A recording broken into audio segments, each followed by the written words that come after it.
Cast off the shackles of daily worries and prepare to dive into a world where stones whisper stories and ancient civilizations leave behind mysteries that stir the imagination. For long millennia, humanity has erected from stone not just monuments, temples, and cities, but true challenges addressed to the inquisitive minds of modern researchers. Every year, archaeologists and engineers encounter new discoveries, forcing a rethinking of established notions about the capabilities of peoples who lived long before us. And the more such finds come to light, the clearer it becomes that our knowledge of humanity's past is fragmented and incomplete. These grandiose structures, like messages from the depths of time, are veritable engineering puzzles. They boggle the mind with the incredible precision of the fit of gigantic stone blocks, the complexity of the layout, which takes into account astronomical cycles and often the still undetermined purpose.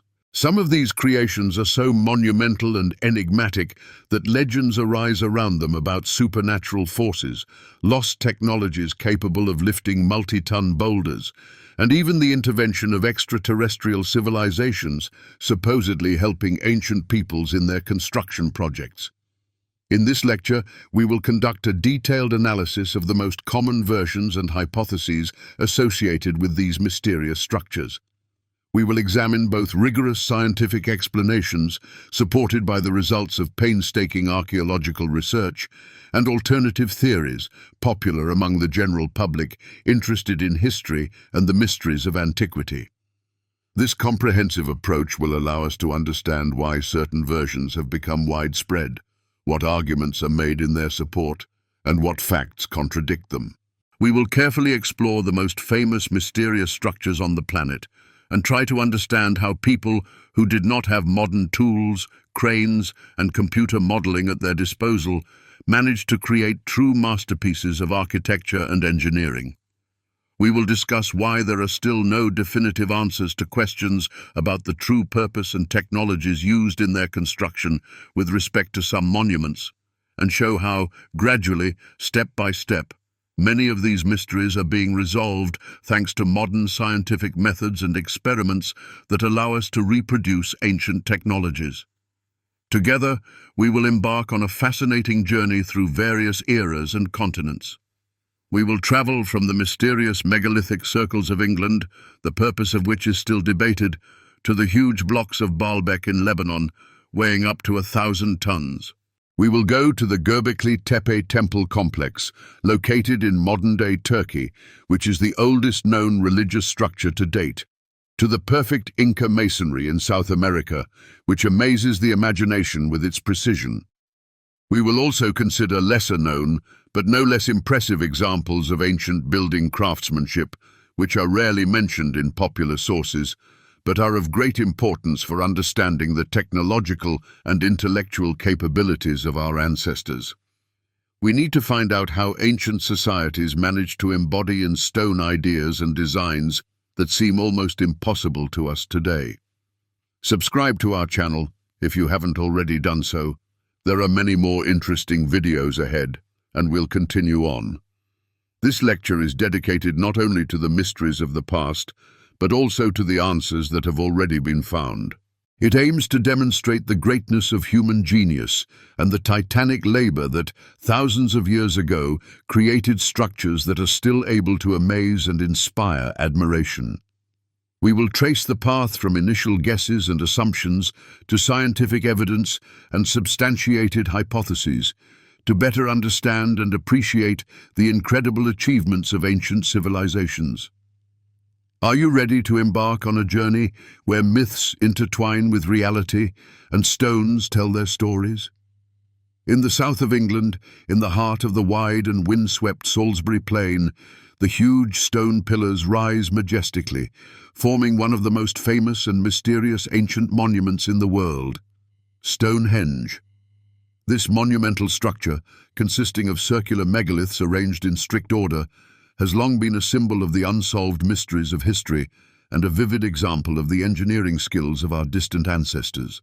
Its enigmatic allure attracts thousands of visitors and researchers who are constantly trying to unravel its true purpose, shrouded in a veil of centuries.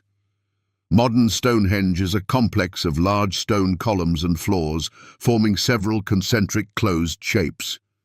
The basis of the structure is an outer ring, consisting of massive vertical stone blocks, interconnected by horizontal stones lintels, forming a kind of arches. Inside this ring is the so-called horseshoe, formed by 5 freestanding structures known as trilithons. Each trilithon is 2 vertical stone pillars supporting a third, horizontally lying stone, thus creating impressive stone gates.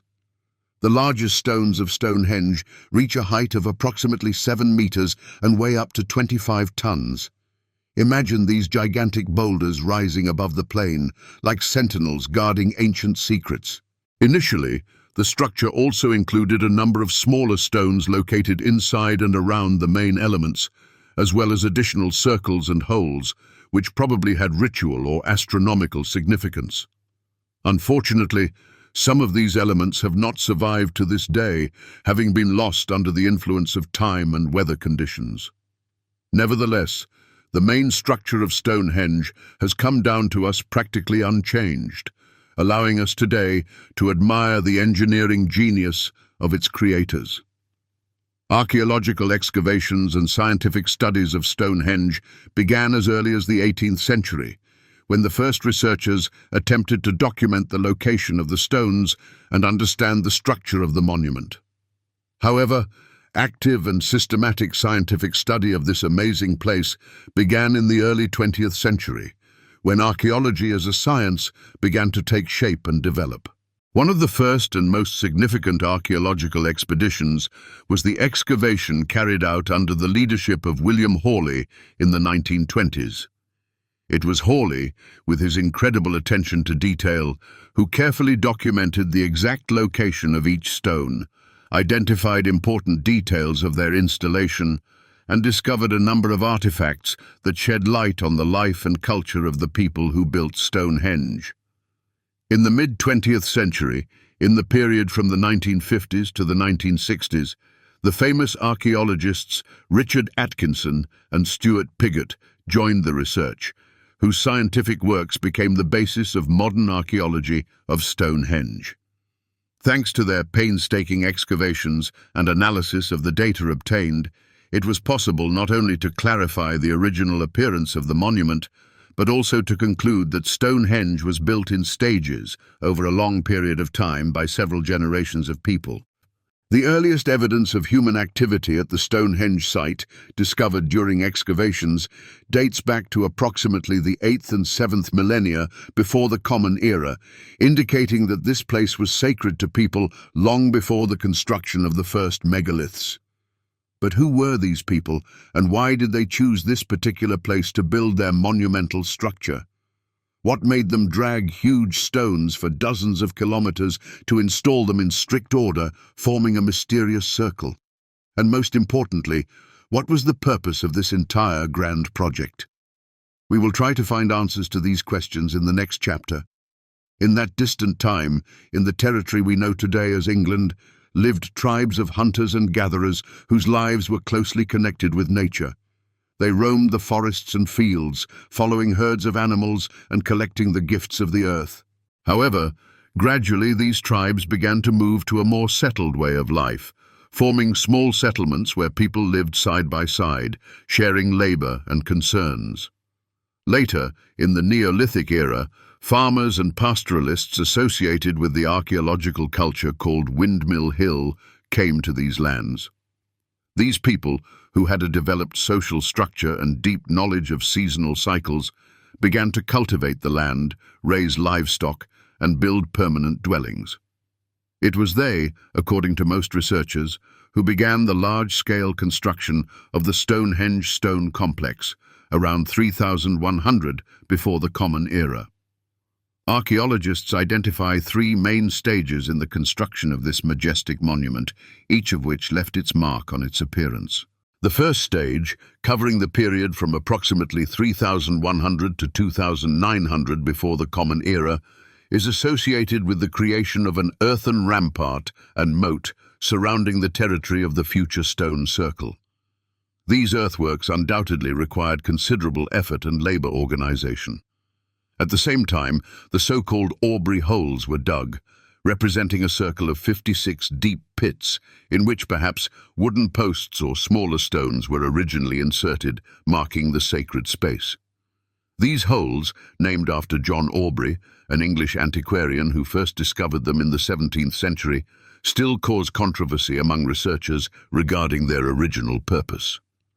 The second stage of construction, which took place from approximately 2600 to 2400 before the Common Era, was the most ambitious and perhaps the most mysterious.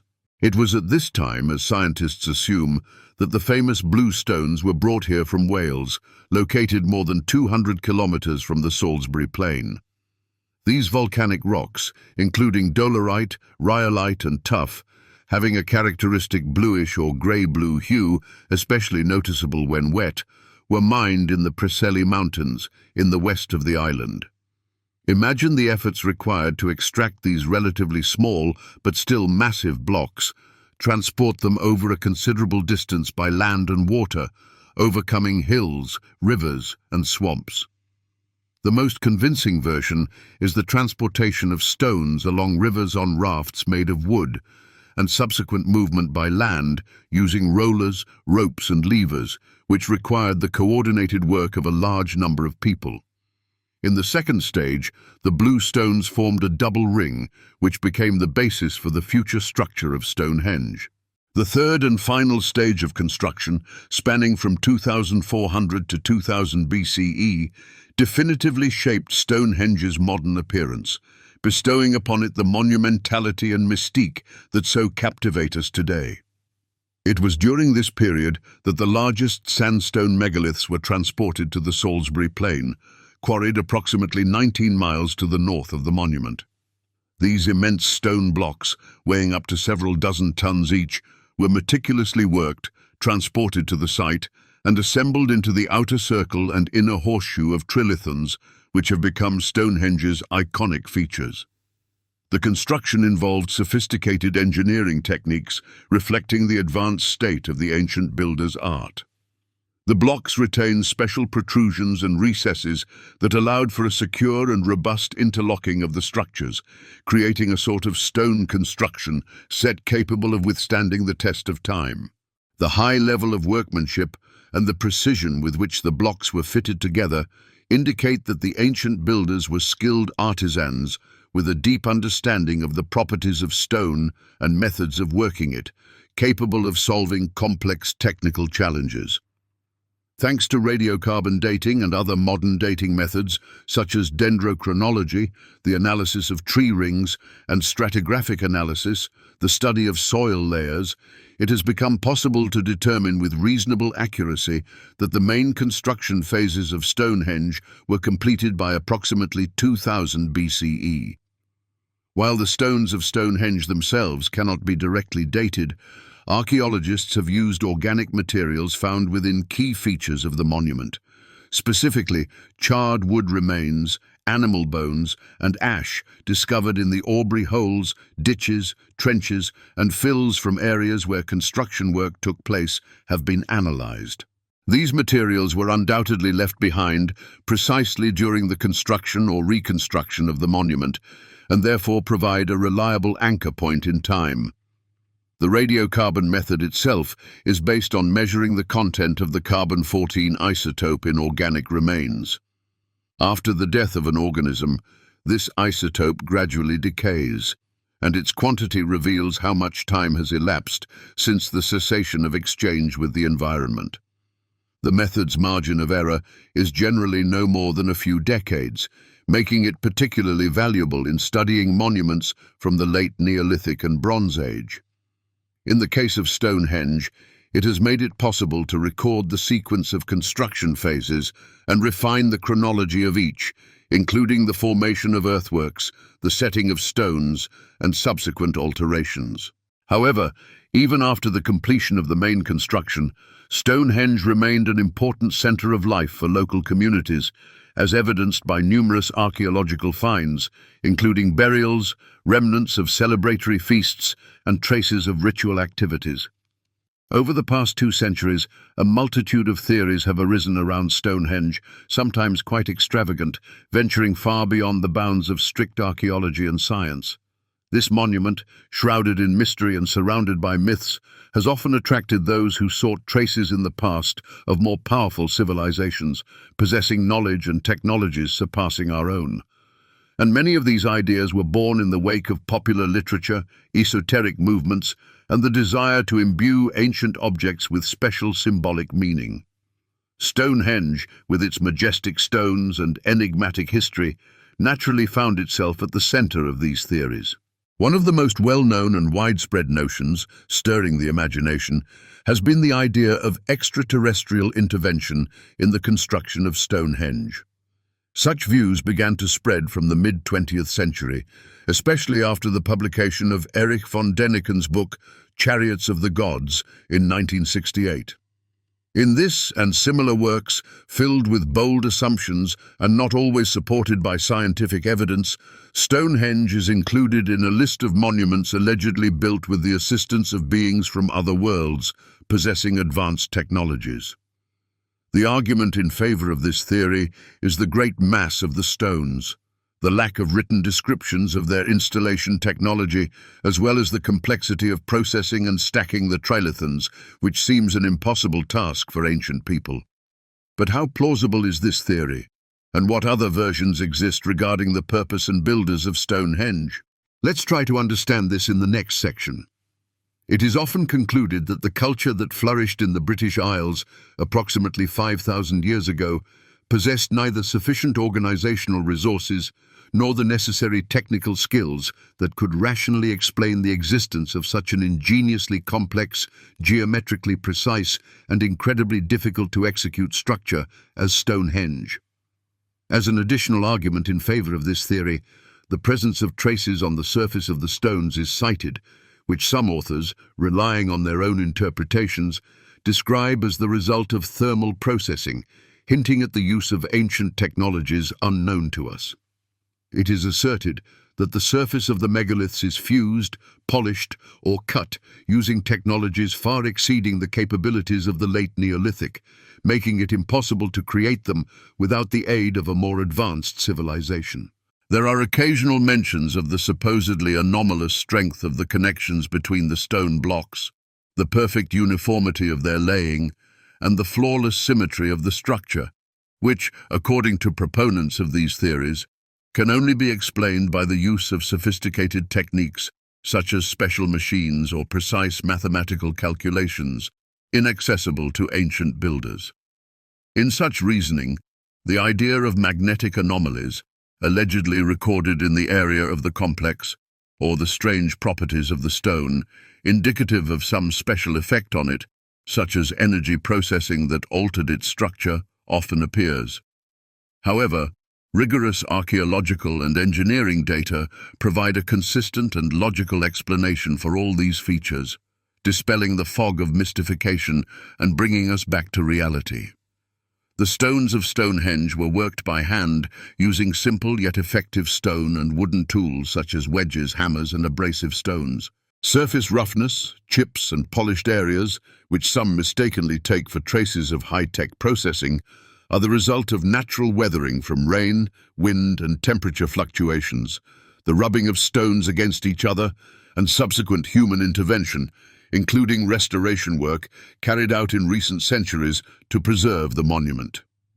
Careful examination of the microstructure of the sandstone and dolerite that make up the stones of Stonehenge has revealed no signs of high-temperature exposure or traces of machining indicative of the use of advanced technologies.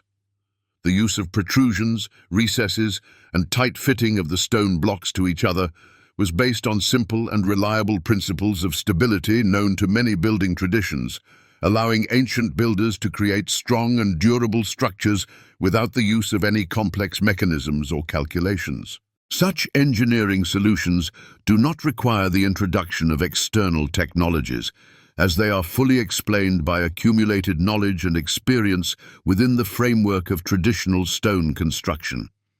As for magnetic fluctuations, Measurements taken by British geophysicists in the early 2000s showed stable values corresponding to regional geology and revealed no anomalies that could indicate unnatural origin. Within the complex, there is a natural background due to the underlying soil layers and the mineralogical composition of the megaliths.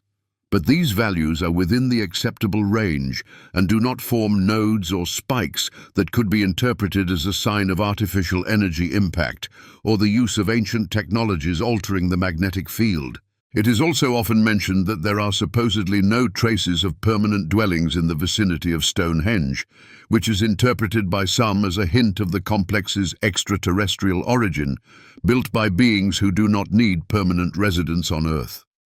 However, in recent decades, thanks to the painstaking work of archaeologists, numerous signs of human activity have been identified in this region, refuting this claim. Temporary camps, food processing sites, remains of ash pits, and animal bones have been discovered, indicating that people lived and worked in the vicinity of Stonehenge during its construction and use. All of this convincingly demonstrates the presence of human communities closely associated with the work on the monument and its surroundings. These finds coincide in time with the key phases of Stonehenge's construction and confirm that this grandiose project was carried out by the local population, possessing the necessary knowledge, skills, and organizational abilities. There are also versions linking Stonehenge to hypothetical energy fields or portals, opening passages to other dimensions or times. These ideas gained widespread popularity in the late 20th century at the intersection of esotericism, occult systems, and pseudoscientific concepts, offering alternative explanations of history and the universe.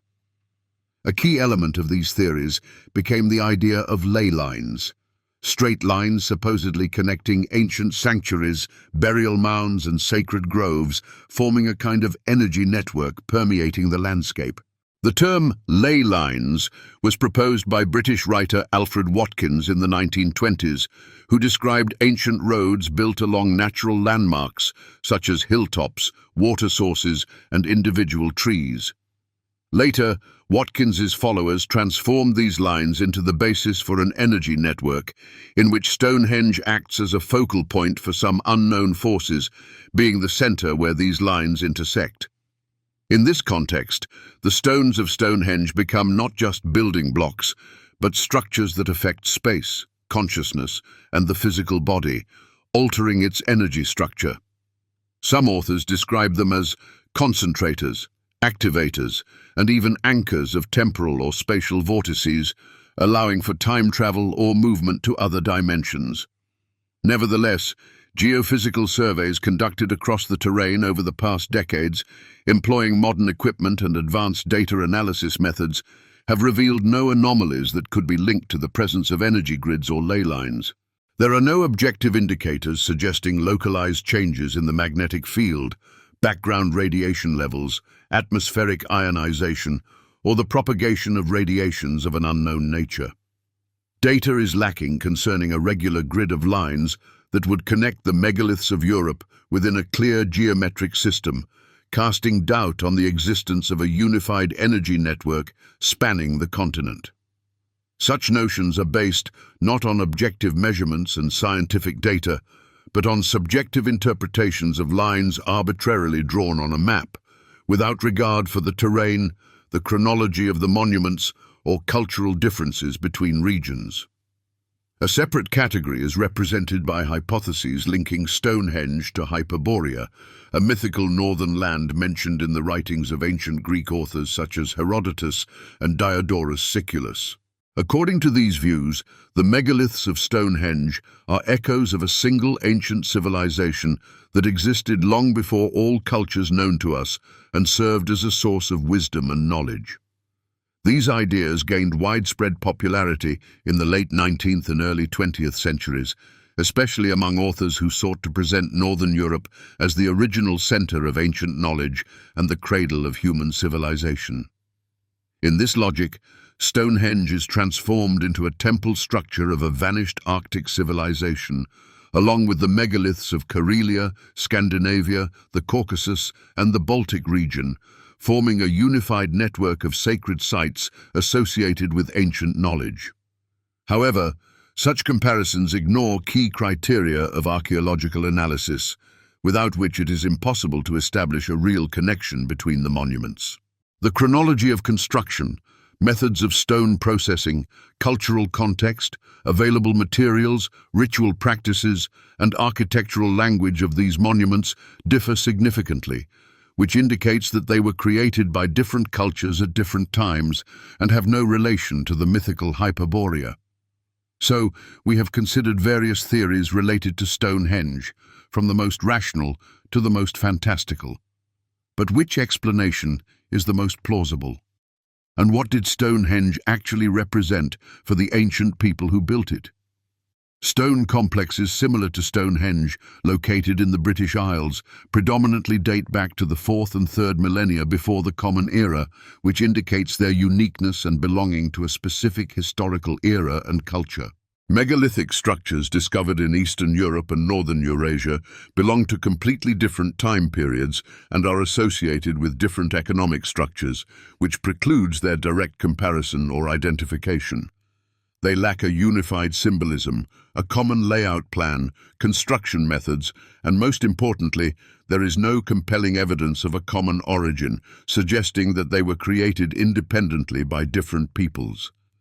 The inclusion of Stonehenge in global schemes of lost civilizations with secret knowledge and advanced technologies is based solely on visual analogies and a priori assumptions, devoid of any scientific basis and unsupported by archaeological data.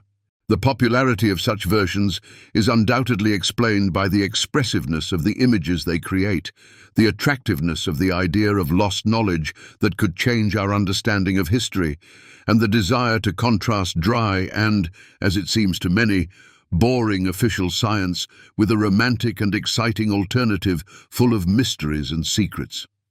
However, it is the consistent and painstaking study of the monument using modern field methods, accurate dating, and engineering analysis that gives us the opportunity to understand how it actually appeared, who built it, and what it was intended for.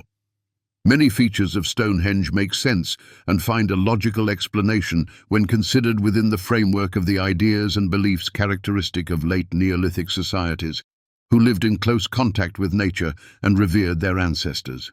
Modern archaeological research aimed at unraveling the mystery of Stonehenge is focused on three key areas that are closely related, namely, the astronomical orientation of the structure, the role of burial practices in the lives of ancient people, and the possible functions of the monument as a center of ritual and social life, where important events took place and decisions were made that affected the lives of the entire community.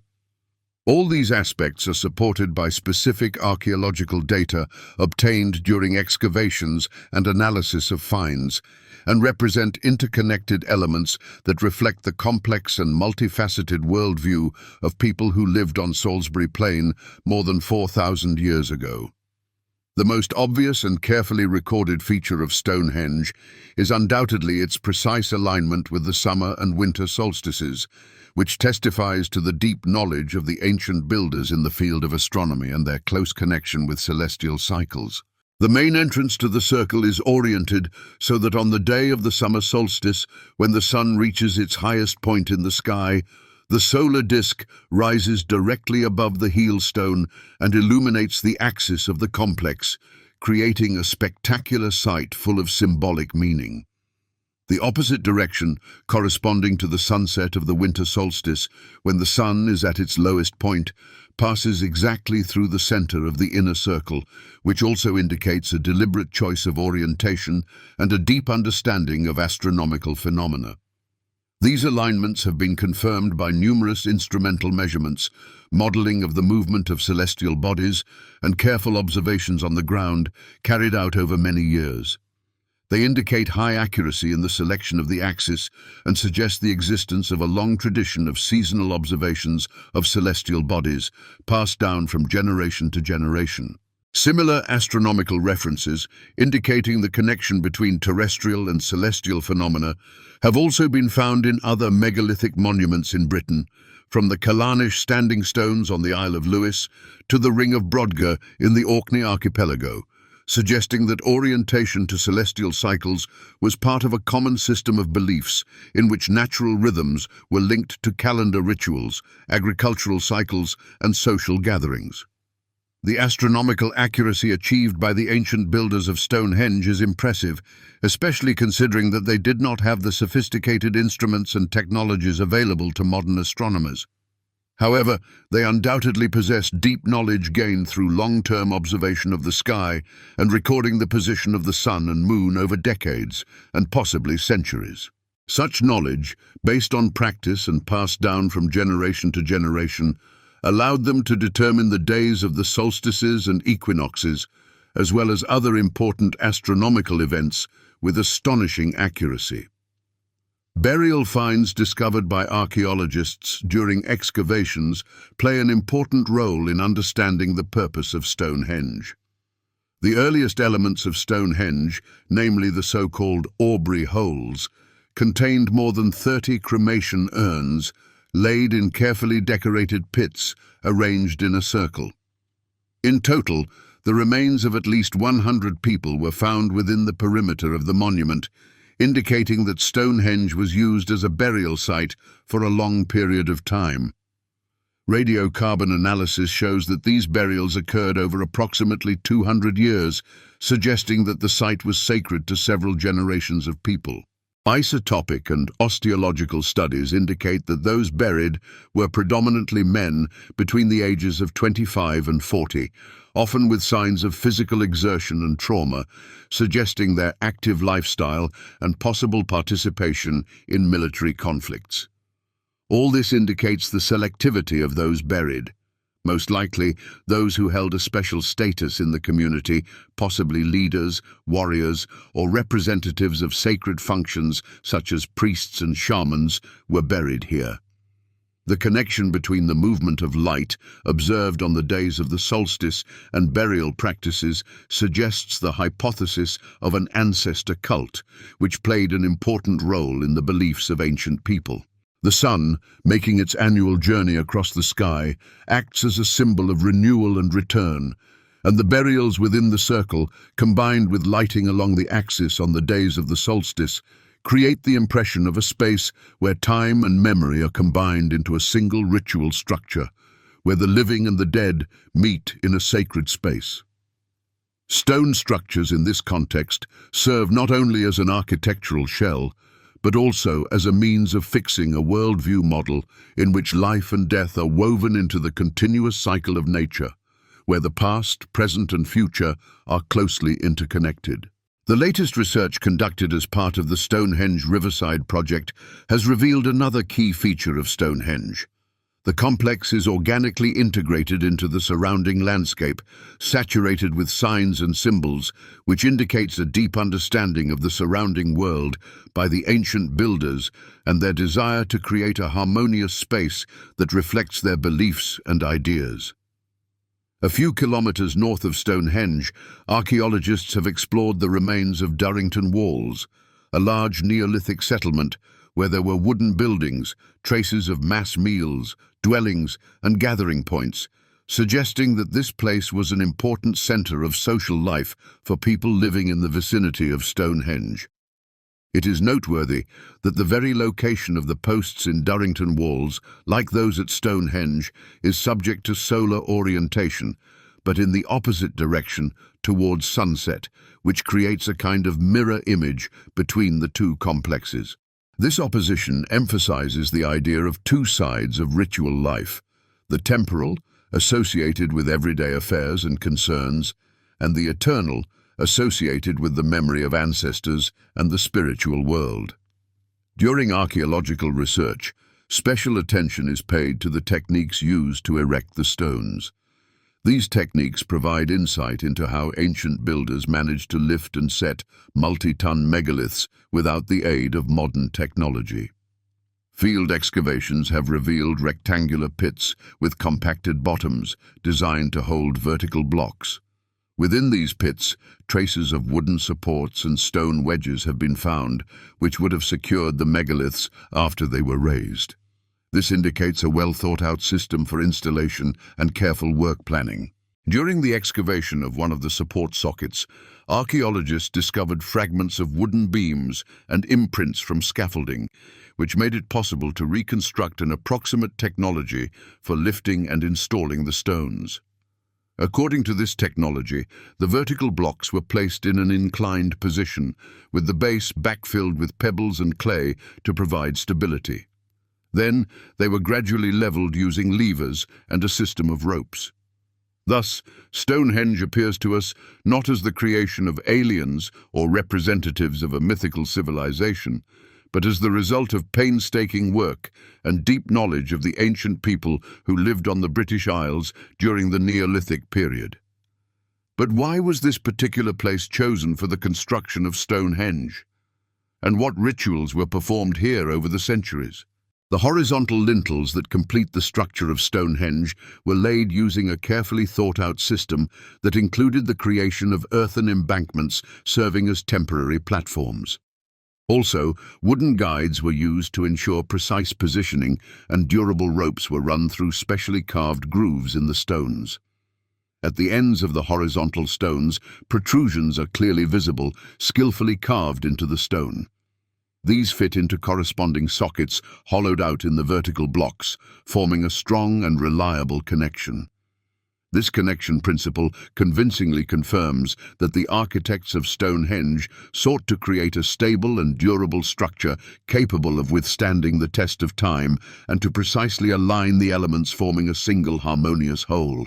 Now, let's transport ourselves mentally far to the east, to the foothills of the mountains, where the dusty plains of southeastern Anatolia concealed one of the most unexpected and captivating mysteries of the ancient world, capable of overturning our understanding of human history. Here, amidst the arid expanses, not far from the modern Turkish city of Urfa, lies a hill that until the late 20th century was considered an ordinary geological elevation, unremarkable in the surrounding area. It was here, on this unremarkable hill, that German archaeologist Klaus Schmidt began work in 1994 that would forever change our understanding of ancient architecture, religious practices, and the very concept of civilization, forcing us to reconsider established theories and ask new questions. Göbekli Tepe, the name of this hill, which translates from Turkish as Pot-Belly Hill, has become one of the most significant and revolutionary archaeological discoveries in history, opening a window into a distant past about which we knew almost nothing.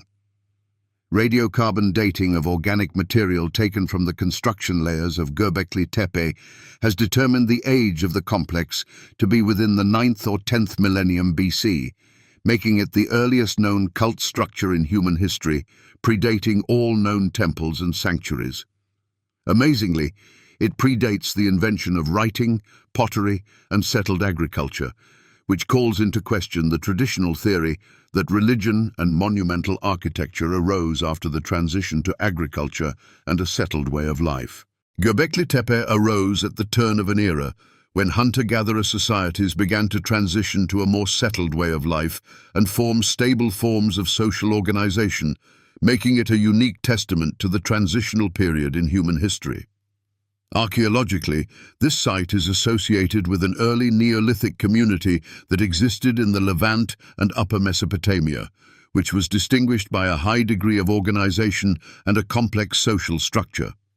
These were not yet settled farmers, but semi-nomadic groups that united for seasonal gatherings, exchange of goods, and ceremonies held at Göbekli Tepe.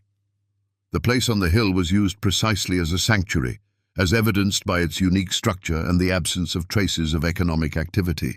Its structure is fundamentally different from the economic settlements of that time known to us. There are no traces of dwellings, hearths, or accumulations of garbage here, which indicates that this place was not intended for permanent residence. Everything indicates that people came here for a ritual collective act, performing rituals and worshipping their gods. The stone rings of Göbekli Tepe were created sequentially, one after another, indicating a long period of construction and continuous use of the site as a sanctuary. Inside each ring were massive T-shaped pillars arranged around the perimeter, forming a kind of sacred space. These reached up to 5 meters in height and weighed up to 20 tons, which is astounding considering that they were created by people who did not have modern technology at their disposal. The 2 central pillars in each ring dominated the others, forming a kind of focal point of the ritual space, a place where the most important rites and ceremonies probably took place. The surface of most of the pillars is covered with artfully executed bas-reliefs depicting various animals and abstract symbols carved with striking precision and detail. The stone features various predators such as lions, leopards, foxes, as well as waterfowl, snakes, scorpions, and other animals that played an important role in the mythology and beliefs of ancient people. Some figures are rendered in motion, with defined muscles, teeth, and wings, indicating the high level of skill of ancient artists and their deep understanding of animal anatomy. A special place in the art of Göbekli Tepe is occupied by scenes in which animals interact with each other, as if they are in a scheme or sequence, suggesting that these images had not only decorative but also symbolic significance, reflecting the ancient people's understanding of the world and their relationship with nature. One of the pillars depicts a griffin holding a round object in its claws that resembles a skull, which may be related to rituals associated with death and the afterlife. Another depicts a scene with a group of reptiles arranged in a circle, which may symbolize the cyclical nature of time and eternal return. These images are interpreted by researchers as a reflection of ritual myths, possibly related to the afterlife, hunting, or seasonal cycles, which played an important role in the lives of ancient people. Not only is the detail of the images unusual, but also the compositional organization of the bas-reliefs, demonstrating a high level of artistic skill and creative imagination of ancient artists. Many animals are presented in profile, but are rendered in 3/4, creating an effect of volume and movement. Some figures partially extend beyond the pillar, as if invading the real space, enhancing the impression of presence and involving the viewer in what is happening. Symbolic scenes are arranged in such a way that they cannot be grasped at a glance unless one walks around the structure in a circle, which implies the active participation of the viewer in the ritual process and their immersion in the world of symbols and myths. Alongside the bas-reliefs are various signs, such as repeating geometric motifs, images of hands, belts, and bandages, which probably had symbolic meaning and were used for ritual purposes. Several central pillars have schematic images of hands folded on the stomach and waist belts with pendants, indicating that the pillars themselves may have symbolized anthropomorphic figures, possibly ancestors, gods, or guardian spirits who were worshipped by ancient people. The absence of facial features in the figures emphasizes a generalized image, allowing each member of the community to identify with the image and feel a connection to the spiritual world. Göbekli Tepe has become the most important argument in revising the previous view of the development of human culture, forcing scientists to rethink established theories and ask new questions. Previously, it was believed that religious and monumental forms of architecture appeared as a result of the transition to an agricultural way of life and a settled way of life, when people had free time and resources to build temples and create religious cults. However, Göbekli Tepe shows the reverse sequence, demonstrating that places for joint rituals and religious ceremonies first appeared, and then the need for permanent settlement, agriculture, and technical innovations, ensuring sustenance and community life arose. The idea that sacred practices may have become a catalyst for social organization and stimulated the development of civilization has been embodied in this unique monument, forever changing our understanding of human history. Excavations of Göbekli Tepe, which began in 1994, are still ongoing, bringing more and more discoveries that expand our knowledge of the ancient world.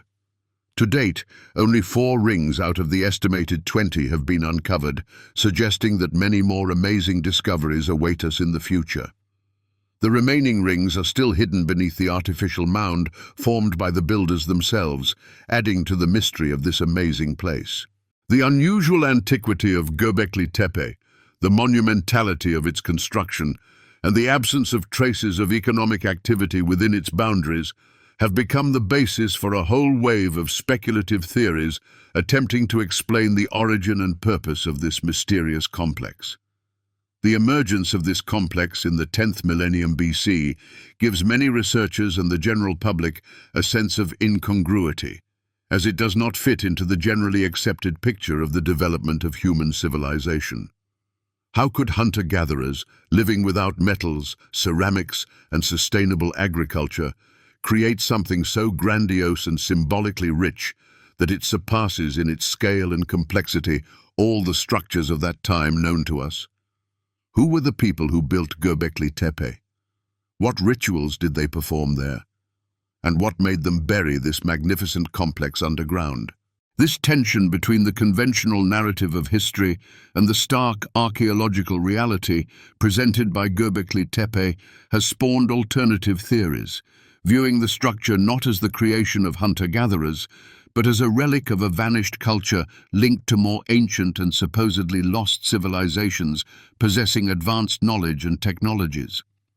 One of the most popular and widely disseminated theories posits that Göbekli Tepe is a remnant of a prehistoric civilization that predated the mythical flood described in numerous ancient legends.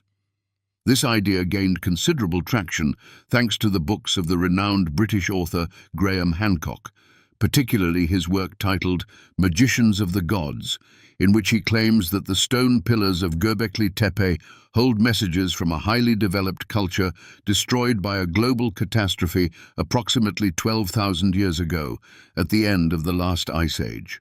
Hancock interprets the scenes with animals depicted on the pillars as a map of the starry sky, encoding the Earth's collision with an asteroid, which caused the flood and the destruction of civilization. He argues that the architectural complexity of the complex exceeds the capabilities of Neolithic communities and points to lost knowledge possessed by the ancient builders of Göbekli Tepe. The popularity of such theories stems from the fact that Göbekli Tepe genuinely defies conventional chronology, shattering established perceptions of human history. It appears too early, too meticulously planned, and too out of place in the context of the hunter-gatherer era, creating a sense of incongruity that drives people to seek alternative explanations. However, it is precisely this that makes it a crucial object of scientific analysis, allowing us to re-evaluate our views of the past and open new horizons in understanding the development of civilization. From a scientific standpoint, Göbekli Tepe stands as a vivid and compelling testament to the fact that ritualistic behaviors, monumental architecture, and symbolic thinking emerged long before the widespread adoption of agriculture and a sedentary lifestyle, thus refuting the established theory that these phenomena are a consequence of the transition to an agrarian economy. This aligns perfectly with observations made at other sites in the Middle East, such as Natufian Hagdud or Jericho, where evidence of complex social organization not based on an agrarian economy is already documented in the 10th millennium before Common Era, indicating that ancient people were capable of creating intricate social structures and constructing monumental structures without possessing developed agriculture. People came to specific places, coordinated their actions, labored together, and created a symbolic space that reflected their beliefs and understanding of the world. Research into the construction pits, remnants of tools, and analysis of the limestone formations have enabled archaeologists to reconstruct the presumed process of building Göbekli Tepe, unveiling some of the secrets of the ancient builders. The stones were carved directly from the soft limestone bedrock located near the hill, which facilitated their extraction and transportation. The primary tools used in quarrying and processing the stone were sharpened flint picks, enabling the ancient builders to carve blocks of the required shape and size.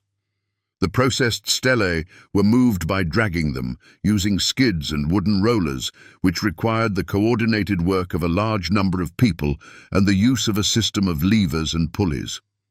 At the base of the enclosures, archaeologists discovered carefully prepared pits with compacted bottoms into which the T-shaped blocks were vertically installed, ensuring their stability and preventing them from sinking. Wedge-shaped stones and rubble, compacted with layers of earth, were used to secure the blocks in a vertical position, creating a sturdy and reliable structure. Within some of the construction pits, imprints from supports and remnants of ancient building scaffolding have been preserved, allowing archaeologists to reconstruct the technology of lifting and installing the stones. The lifting process is believed to have involved the erection of blocks using earthen ramps and levers, which required considerable skill and coordination.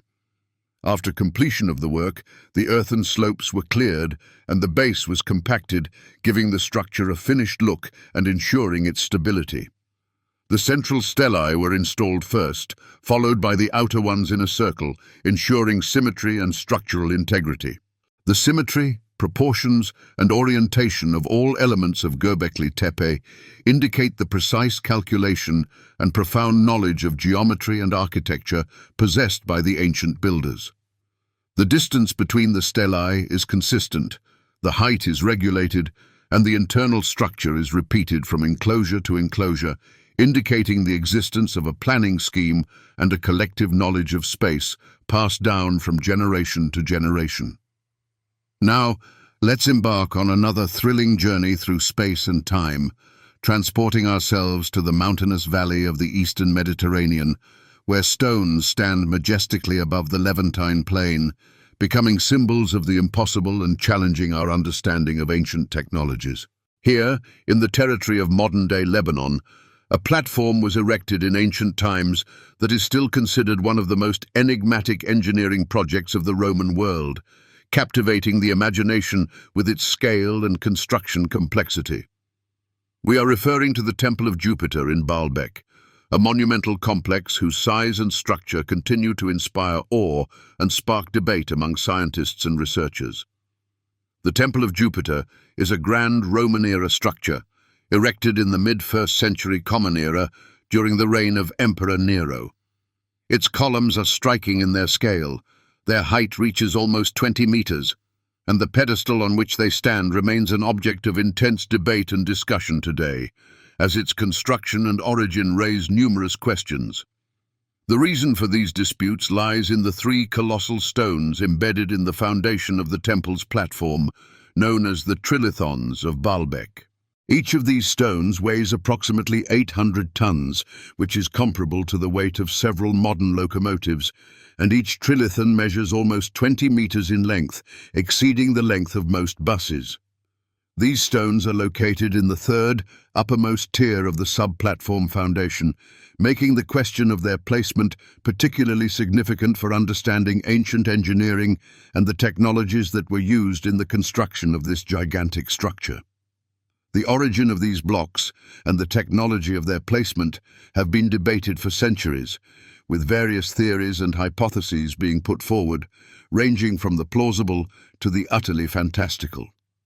Trilithons are especially prone to hypotheses linking them to lost cultures, Cyclopean builders possessing incredible strength, or unknown technical capabilities of the ancient world that surpass our own. Contemporary publications often emphasize the seeming impossibility of moving and installing such enormous blocks without the use of modern machinery.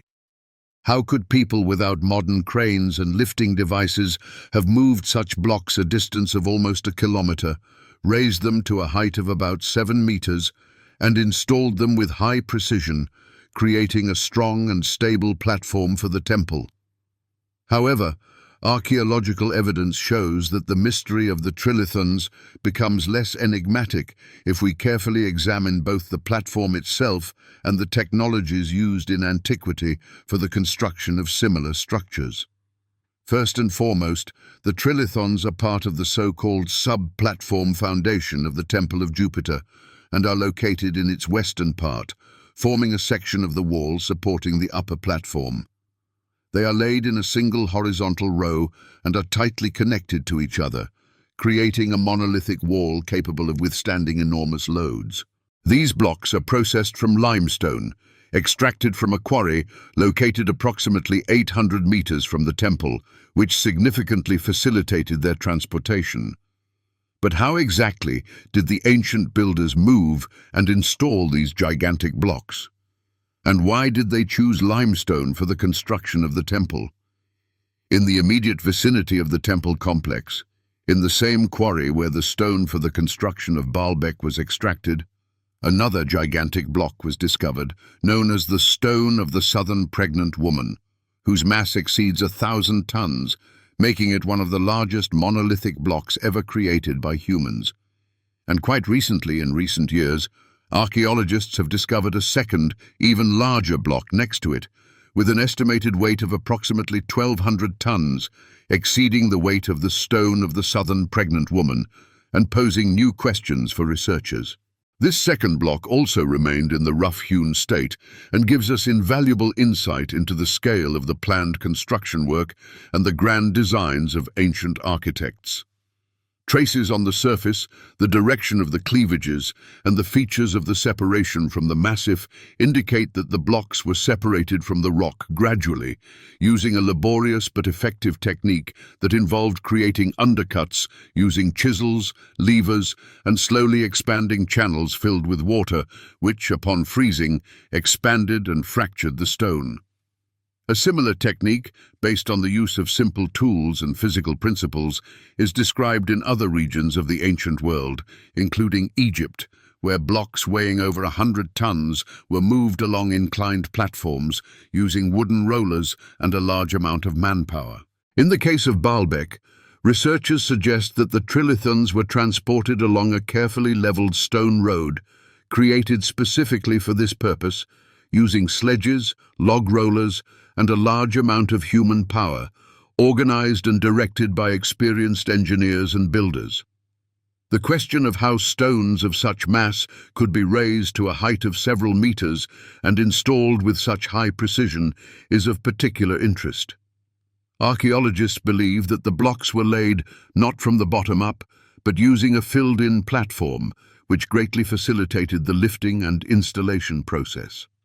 First, an earthen ramp was created, representing an inclined plane along which the blocks were raised horizontally, either dragged or rolled, and then it was gradually dismantled, starting with the laying of subsequent tiers, which allowed the blocks to be gradually raised to the desired height.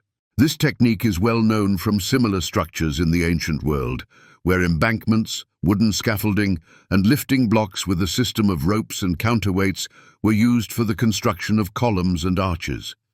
Studies of ancient cranes, such as those described by Vitruvius or Heron of Alexandria, confirm that mechanisms with wheeled capstans could lift significant masses, although not alone and not to a great height, which testifies to the high level of development of engineering thought in the ancient world. That is why most researchers believe that the key tool in the construction of Baalbek was not cranes, but a system of gravitational sliding on an embankment, which made it possible to raise megablocks as the entire platform was being built, using gravity to its advantage and minimizing the necessary effort. Baalbek, in antiquity, was known as Heliopolis, which translates from Greek to City of the Sun, a testament to the location's association with sun worship and its significance as a religious hub. Before the Roman reconstruction, a Phoenician cult center stood here, dedicated to Baal, a principal deity in the Phoenician pantheon. Baal, one of the names for the region's chief god, was linked to the sky, storms, and fertility, and acted as a supreme ruler, often identified with Zeus or Jupiter in Greek and Roman mythologies. The Romans erected a monumental temple complex here, comprising 3 temples, Jupiter, Bacchus, and Venus, dedicating them to their main divinities. Their architecture mirrors a fusion of Eastern cults and Roman grandeur, creating a distinctive and majestic complex that astonishes with its scale and beauty. It was the Romans who introduced the practice of constructing massive platforms to elevate the temple above the ground, marking it as the heart of the sacred landscape, dominating the surrounding area and showcasing the might and power of the Roman Empire. Thus, the trilithons of Baalbek stand as a testament to a grandiose architectural endeavor, employing the resources, methods, and collective labor of a vast number of individuals, organized and guided by skilled engineers and builders available at the time. The construction of the complex spanned over a century, with each phase meticulously planned and technically sound, enabling the creation of this magnificent structure that has endured through the ages and continues to inspire awe. Monumentality was integral to the design, as the temple was intended not only to tower above the land, but also to evoke a sense of strength, timelessness, and inaccessibility, exhibiting the glory and power of Rome. Like almost every megalithic site of antiquity, Baalbek has its own mythology, and over time, numerous legends and tales have sprung up around it, connecting it to gods, heroes, and mythical creatures. Medieval chronicles linked its ruins to giants, fallen angels, and lost peoples possessing supernatural strength and knowledge. Local lore claimed that the city was built by the Nephilim, the giants of biblical stories, descendants of the sons of God and daughters of men, who possessed immense power and stature. These versions became particularly popular in the works of 20th-century esoteric authors, such as Elizabeth Prophet, who viewed Baalbek not merely as a temple, but as a place imbued with special energetic power. In one of her sermons, Baalbek was described as an evil center built by the Nephilim before the flood, purportedly harboring a unique energetic threat, lending the place a mystical and ominous aura. Later, these images migrated to more contemporary theories, where representatives of lost civilizations, such as Atlantis, Lemuria, or other historically undocumented cultures, possessing advanced technologies and knowledge surpassing our own, replaced the angels.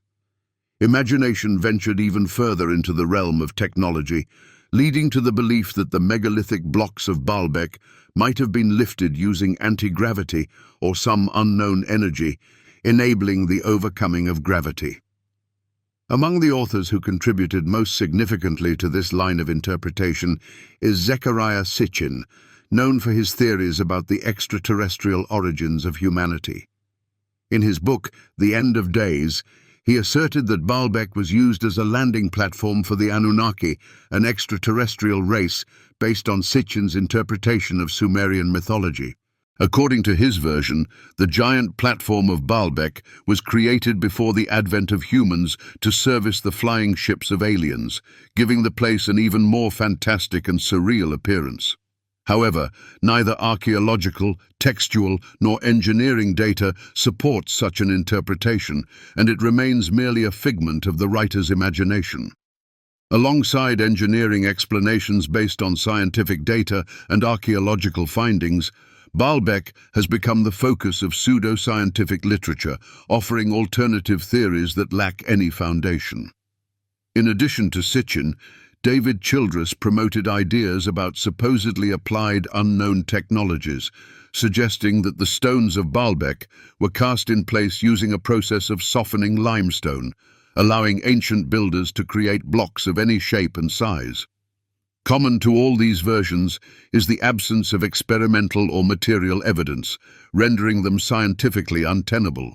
They are based on interpretations of Baalbek's appearance and the impressive size of its blocks, disregarding the archaeological context and available historical data.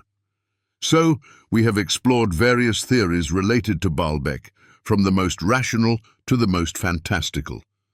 But what did this temple truly represent for the ancient Romans? And what secrets does it still hold?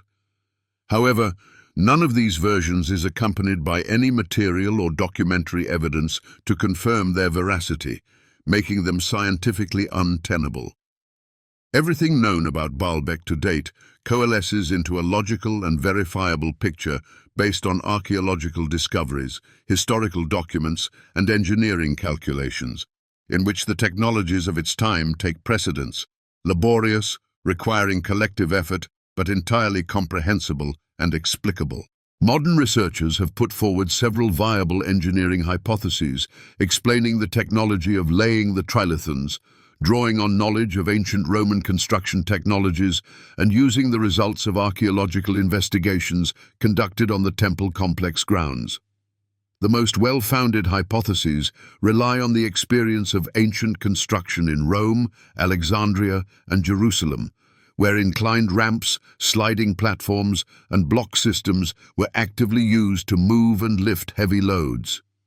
One researcher, engineer Glenn Borders, developed a detailed reconstruction of a possible sequence of actions to explain how the ancient builders could have moved and installed the trilithons of Baalbek. According to his hypothesis, first, the platform on which the trilithons were to be installed was leveled. Then, an earthen ramp with a fixed height was built, and the megablock was lifted up it using ropes attached to wooden rollers, which facilitated the blocks sliding across the surface. A counterweight system was used, and movement was controlled by capstans or vertical drums with attached ropes, rotated by workers or pack animals, ensuring smooth and even movement of the block up the inclined plane.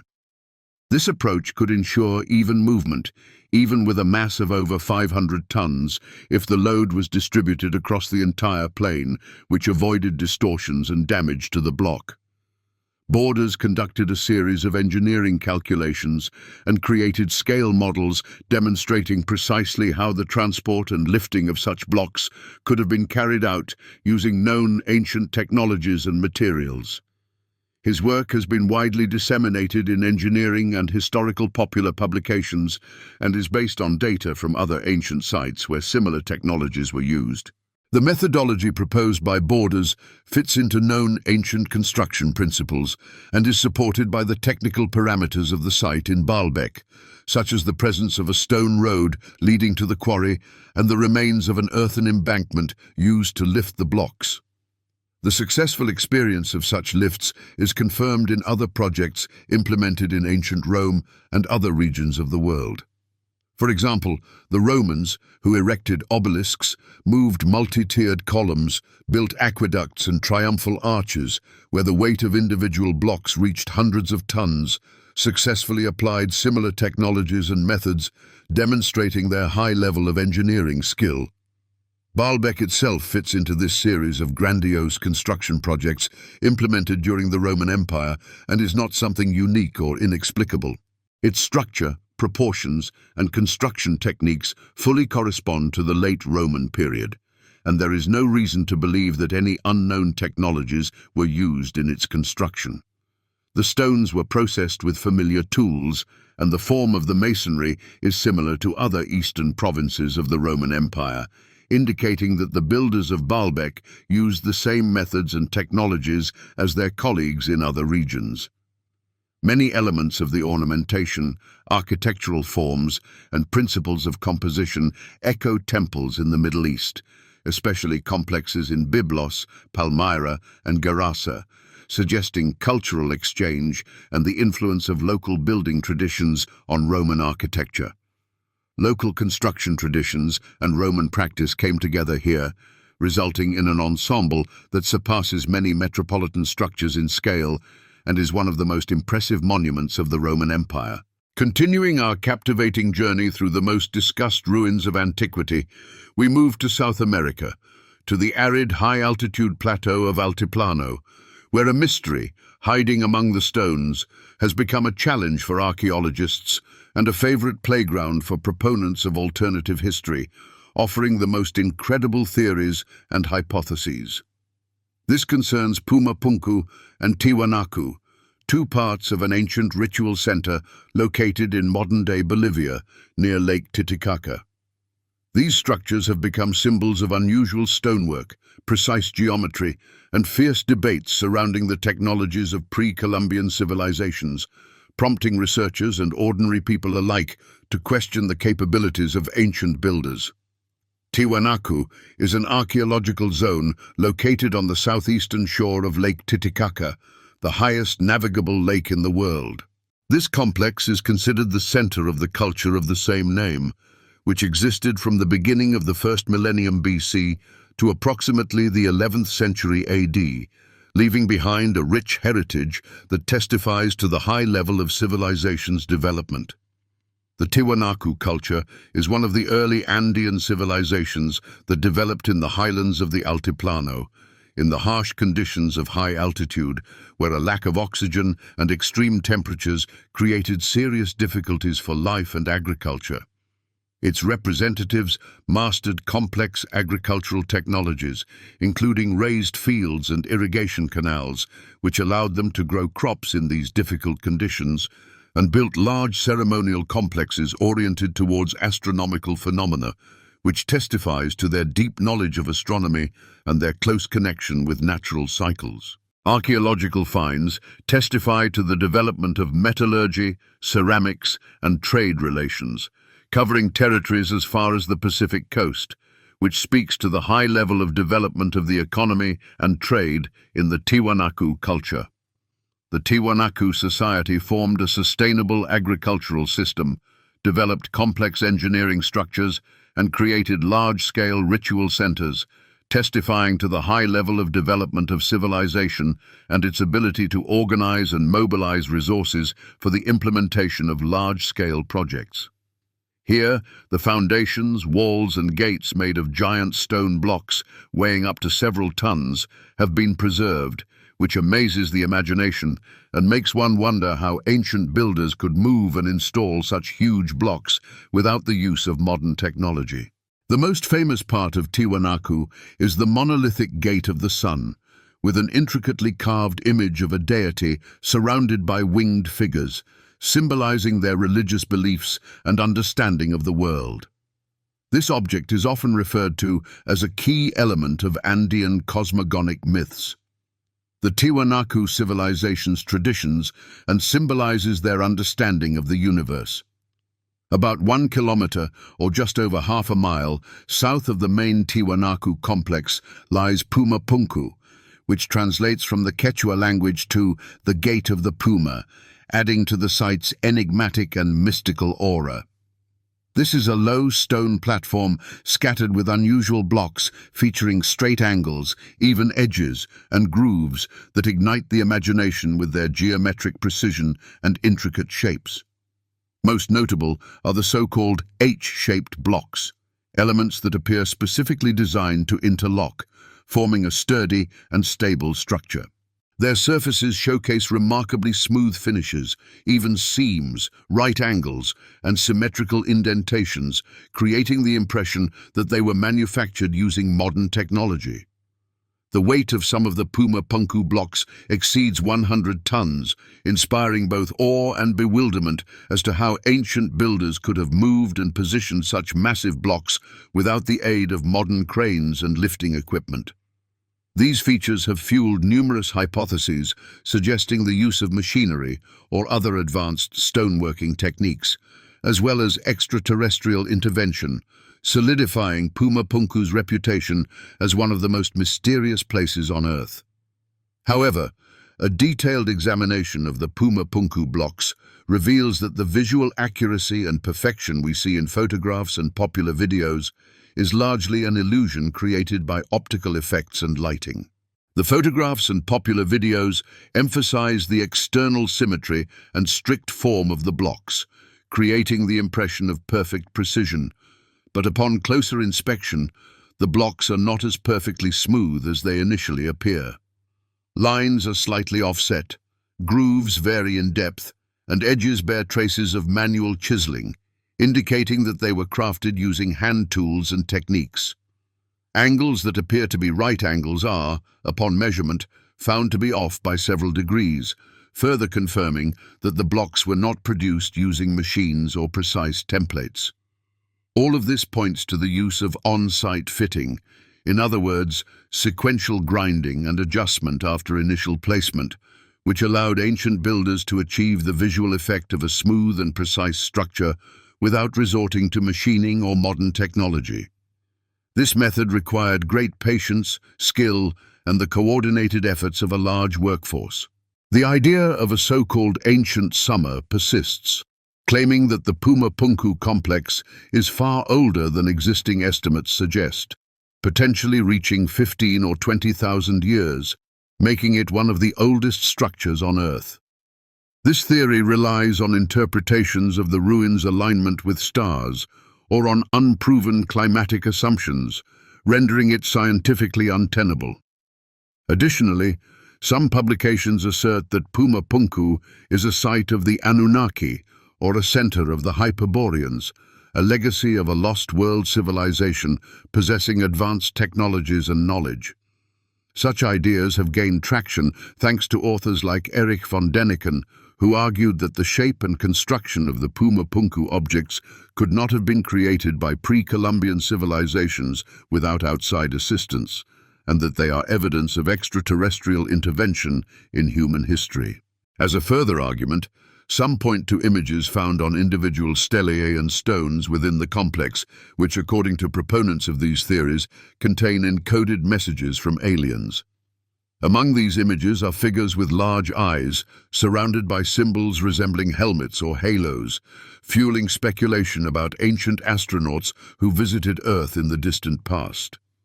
However, as iconographic analysis shows, these images have parallels in the religious and cosmogonic symbolism of the region and do not extend beyond traditional Andean imagery, refuting the theory of extraterrestrial influence. Figures with large eyes are also found in other South American cultures and symbolize not aliens, but spiritual beings or deities worshipped by ancient peoples. From a scientific perspective, Tiwanaku and Pompeii are the result of local cultures possessing a high level of engineering and architectural thinking, and do not require the involvement of any external forces or technologies to explain their construction. The stones were made of andesite and sandstone, quarried in the vicinity of the Altiplano Plateau, which facilitated their transportation to the construction site. They were processed using stone and bronze tools with abrasives and precise marking, allowing for the creation of blocks of the required shape and size. Some blocks contain holes used for securing them during lifting and moving, indicating a well-thought-out system for lifting and installing the blocks. Analysis of the joints shows that the blocks were fitted manually, with gradual selection, grinding, and fitting of each element on site, which required great patience, skill, and coordination. Despite the apparent symmetry, the dimensions of the blocks often differ by centimeters, confirming the absence of standardized machining and the use of manual techniques. The orientation of some parts of the complex does indeed indicate a connection with astronomical observations, which, however, is characteristic of many Meso and South American cultures and is not unique to Tiwanaku. Archaeological layers found beneath Pompeii date to approximately the 6th century AD, which corresponds to the heyday of the Tiwanaku culture. Radiocarbon analyses of organic remains found in the construction layers confirm these dates, refuting theories of a more ancient origin for the complex. The stones of Pompeii make a strong impression, especially if one is unaware of what they are made of and what technologies were used in their processing. The largest blocks are made of red sandstone, a dense but relatively soft sedimentary rock. This material is well suited for primary processing, easily splits along natural layers, and can be hewn without the need for special tools. Its porous structure allows for confident control of the shape during impact and carving. Smaller, more precisely machined parts are carved from andesite, a volcanic rock that is strong and suitable for grinding. Although andesite is harder than sandstone, it can still be worked by hand using abrasives, especially in combination with water and fine-grained quartz sand. This method creates smooth surfaces and allows for the formation of straight edges, even without metal milling cutters or lathes. Stone hammers, bronze chisels, and local hardeners all made it possible to bring the blanks to the desired shape. The question of whether Pompeii was ever completed remains open and is a matter of debate among researchers. It's a collection of scattered blocks lying without any visible system, many of them overturned, broken, or partially buried. The absence of intact here, on an impressive elevation located near Cusco, the ancient capital of the mighty Inca Empire, stands a monument that has become a true emblem of their unsurpassed engineering skill and construction genius, inspiring awe and reverence in all who behold it. This is Sacsayhuaman, a vast and impressive stone complex situated on a high hill that offers a magnificent view of the city of Cusco and its surroundings, which many researchers rightly consider to be the pinnacle of pre-Columbian construction in South America, surpassing in its scale, complexity, and precision all known structures of that time. Sacsayhuaman began construction in the 15th century during the reign of the great Inca Pachacuti, the founder of the Inca Empire, and continued to expand and improve under his successors for several generations. The complex not only majestically towered over the capital, demonstrating the power and grandeur of the Inca Empire, but also symbolized the sacred connection between the ruler, the city, and the land, embodying the spiritual unity of Inca civilization. Its appearance is hard to confuse with anything else. It is unique and unrepeatable. Cyclopean stone blocks, laid out in a zigzag pattern, create the impression of an impregnable fortress, capable of withstanding any attack. The blocks are fitted together with amazing precision and accuracy, which testifies to the highest level of skill of the Inca builders. In places, the joints between the stones are so tight that it is impossible to insert even a razor blade between them, which amazes the imagination and makes one wonder what tools and technologies the Incas used to achieve such incredible accuracy. The fundamental elements of the walls are made of blocks, each of which weighs from several tens to hundreds of tons, which inspires admiration and bewilderment as to how the Incas could move and install such huge blocks without the use of modern cranes and lifting equipment. The largest of these blocks reach over 8 meters, or over 26 feet in length, exceeding the size of many modern cars, and create an impression of incredible monumentality and grandeur. The stones have an irregular polygonal shape, which gives the walls a unique and unrepeatable look, but they join together without gaps and without the use of any binding mortar, which makes the structure particularly strong and stable. The surfaces of the stones are precisely fitted to each other, and the edges are processed in such a way as to ensure the strength of the structure during earthquakes, which often occur in this region. It is precisely due to such pairings that the walls of Sacsayhuaman have withstood soil fluctuations for centuries, demonstrating their stability and durability. Limestone, mined not far from the plateau, served as the material for the main masonry, which facilitated its transportation to the construction site. Higher rows are built of smaller blocks of andesite and diorite, which were also mined in the vicinity of Cusco. The surface of some stones is polished to a slight sheen, which gives the walls a smooth and elegant look, and the corners are rounded to increase the strength of the joints and prevent their damage during earthquakes. Archaeological evidence suggests that the stones were first processed at the quarry and then transported to the construction site, where they were gradually fitted to neighboring ones until the effect of a perfect joint was created, which required great patience, skill, and coordination of a large number of people. Individual seams have a complex, multifaceted pattern, which gives the walls a unique and unrepeatable look. The angles bend, the lines run in an arc or wave, and individual stones form puzzles with 12, 14, or more contact surfaces, which increases the strength and stability of the structure. Such shapes gave the masonry stability and flexibility, allowing it to withstand earthquakes and other natural disasters. During seismic shifts, the walls could breathe slightly without losing their strength, which ensured their durability and stability. Unlike rectangular masonry, which breaks during lateral shear, the polygonal system allowed loads to be distributed between many faces, which made the structure more resistant to destruction. Some blocks in Sacsayhuaman demonstrate so-called effective pairing, which gives the walls a particularly impressive look.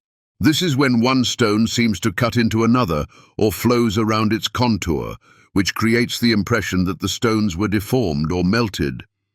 This gives the masonry not only strength, but also a visual effect That is, today, Sacsayhuaman often sparks pseudo-scientific theories attempting to explain its origin with extraterrestrial technology or lost knowledge.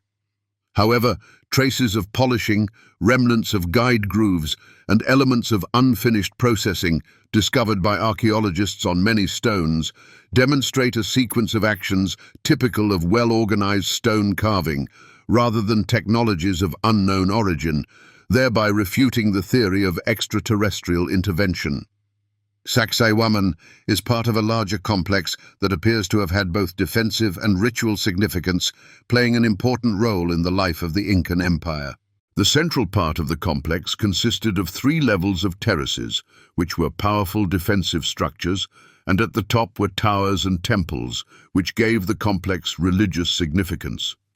During the colonial period, a significant part of the upper masonry was dismantled by the Spanish to build new buildings in Cusco, which led to the loss of many valuable artifacts and historical evidence. Nevertheless, the lower levels, built from the largest blocks, have remained intact and today give us an idea of the true scale of the design and the grandeur of the Incan Empire. The size and precision of Sacsayhuaman's masonry have given rise to numerous speculations and conjectures that have no scientific basis. Some authors have hypothesized about the so-called softening of stone, according to which ancient builders possessed a substance or technology that allowed them to temporarily turn stone into a plastic mass, which facilitated its processing and transportation. This idea appears in the books of popularizers of alternative history, but neither archaeology nor geology provides confirmation for it, which makes it untenable from a scientific point of view. There are no traces of melting, deformation, or uniform deposition on the blocks that could indicate the effects of a chemical agent, and the structure of the stone retains all the signs of processing of a solid material. Another popular version is the participation of an extraterrestrial civilization in the construction of Sacsayhuaman. It is argued that the Incas could not have built such walls without the help of ancient engineers who possessed unknown technologies superior to our own. However, proponents of these theories do not offer specific physical traces or comparable artifacts to support their claims and ignore the context of other similar structures in the region created by the Incas and other pre-Columbian civilizations. The whole argument boils down to the external impression of the scale and density of the masonry, which is an insufficient basis for putting forward hypotheses about extraterrestrial intervention. At the same time, archaeology provides sufficient grounds for reconstructing the real construction methods used by the Incas in the construction of Sacsayhuaman. The blocks were processed using stone and bronze tools, as well as abrasives such as sand and water, which made it possible to create blocks of the required shape and size. Traces of grinding, hammer blows, and guide grooves have been recorded on a number of stones, indicating the use of manual technologies and the great skill of Incan builders. Research shows that the Incas used a technique of gradual fitting, each block being refined in the context of its neighbor, which made it possible to achieve high precision and strength of the connection. The stone was applied, contact points were marked, then removed and refined. This process was repeated dozens of times until the surface began to match the surrounding one, which required great patience, labor, and coordination. This technique requires time and effort, but is quite feasible with qualified craftsmen and a well-organized system of work, which was typical of the Incan Empire. The purpose of Sacsayhuaman is still debated and causes controversy among researchers. Its strategic location above the Cusco Valley, its powerful walls, and the presence of towers indicate a defensive function, allowing it to control approaches to the city and protect it from enemy attacks. At the same time, the layout, scale, and central location in the sacred landscape of Cusco allow the complex to be considered as a ritual center, where important religious ceremonies and rites were performed. During the time of the Incas, important religious ceremonies were held here, including the celebration of Inti Raymi, or the worship of the sun, which was considered the most important event of the year and symbolized the connection of the Incas with the divine. The holiday was celebrated on the day of the winter solstice in the 20s of June, when the sun is at its lowest point above the horizon and begins its journey back to summer. During this period of greatest cold, the Incas held a celebration dedicated to the return of solar energy, expressing their gratitude to the sun and hope for a good harvest. By order of the ruler, all work was prohibited for several days, and people gathered at the walls of Sacsayhuaman in special clothes, with headdresses decorated with feathers and gold discs, to participate in the festive ceremonies. Sacrifices were made, mainly white llamas, as a gift to the deity Inti, expressing their devotion and respect. The ceremony included a fire ritual, where torches were lit from the sacred flame and passed throughout the capital, symbolizing the spread of solar energy throughout the empire. Inti Raymi symbolized not only the connection of the people with the sun, but also the unity of the empire, uniting different peoples and regions into a single whole. Representatives from different regions went to Cusco, bringing offerings and swearing allegiance to the Lord, which demonstrated the power and greatness of the Incan Empire. These functions are not mutually exclusive, because, as in many cultures, sacred and military spaces could be intertwined, forming a single complex that performs both religious and defensive functions. And finally, we descend from the mountains into a lifeless plain, where a dry and hot climate reigns, and where it almost never rains. Here, amidst the arid desert, lies one of the most mysterious and enigmatic complexes of antiquity, inspiring admiration and bewilderment in all who see it. These are the Nazca geoglyphs, the last stop on our route through the amazing structures of the pre-Columbian world located in South America. The plateau is located on the southern coast of modern Peru and is a vast territory covered with mysterious drawings and lines created by ancient people. Here, on the figure of the astronaut was also often mentioned, standing out among other geoglyphs, namely the silhouette of a man with a raised hand and a rounded head, which reminded many of a modern astronaut in a helmet, creating the illusion of extraterrestrial contact. But for all the spectacle and popularity of these theories, they are based only on external impressions and are not supported by any scientific data. None of these assumptions is supported by archaeological finds, engineering calculations, or logical reconstruction, which makes them untenable from a scientific point of view. The Nazca geoglyphs do not contain traces of landings of alien ships, destruction, charring, or traces of breaking that could indicate contact with heavy equipment, which refutes the theory of the extraterrestrial origin of the geoglyphs. Modern science offers much more down-to-earth but convincing explanations for the origin of the geoglyphs based on archaeological finds, analysis of materials, and knowledge of the Nazca culture. The main method of creating the lines was that people removed the top layer of dark gravel from the surface of the earth, exposing lighter and denser rock underneath, which created a contrasting effect and made the lines visible from afar. This technique is called engraving, and it was relatively simple to perform, but required a lot of labor and coordination of a large number of people.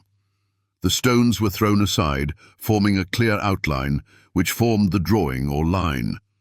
Thanks to the dry climate and almost complete absence of precipitation, the lines have survived to this day without the need for additional fortifications, which indicates that the geoglyphs were intended to exist for a long time.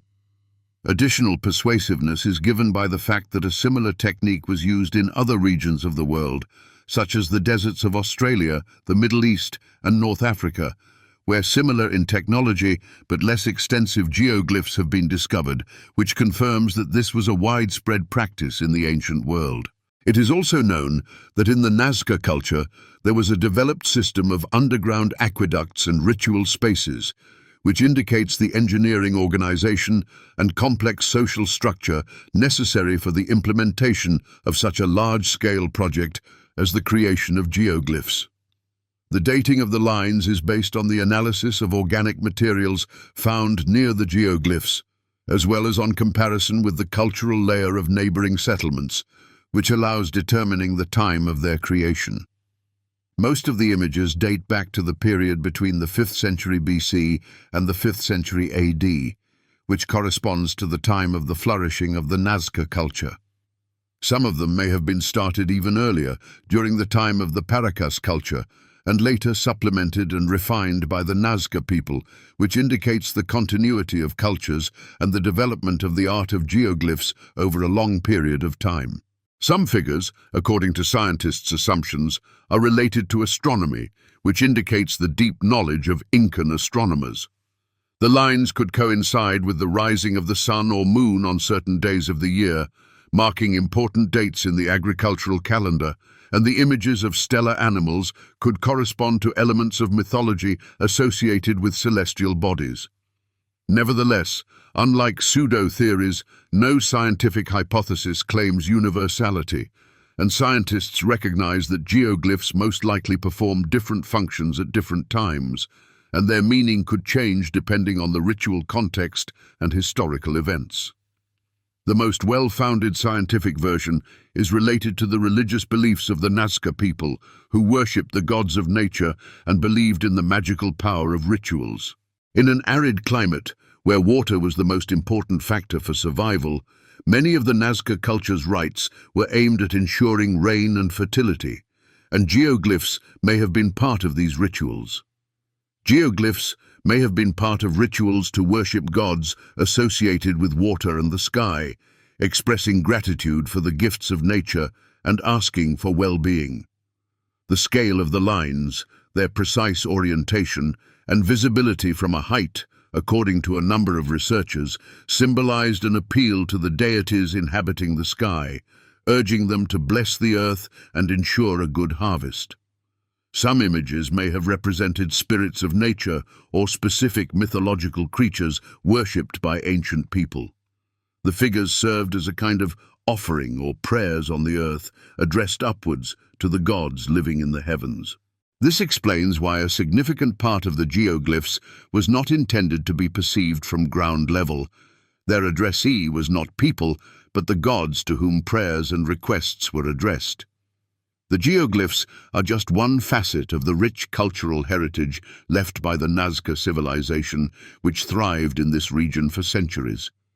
The people who gave their name to the plateau emerged around the 1st century before Christ and lasted until the 7th century, leaving behind a wealth of monuments and artifacts attesting to their highly developed culture.